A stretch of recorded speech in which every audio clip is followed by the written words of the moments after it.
Hey everyone, in this tutorial I'll show you how to compress images without losing quality using TinyPNG in 2026.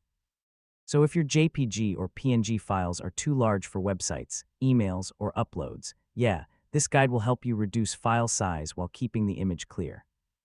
First, open the TinyPNG website in your browser. This free tool can compress both PNG and JPG images automatically. Next, drag and drop your images into the upload box. So TinyPNG will start compressing them instantly. Now wait a few seconds while the tool reduces file size. It optimizes images smartly to keep quality looking almost identical. So click the download button after compression finishes. Your optimized images will save directly to your PC. Next, compare the original and compressed images side by side. Most of the time the quality difference is barely noticeable. Finally, upload the compressed images to your website, social media, or email, so smaller files load faster and save storage space.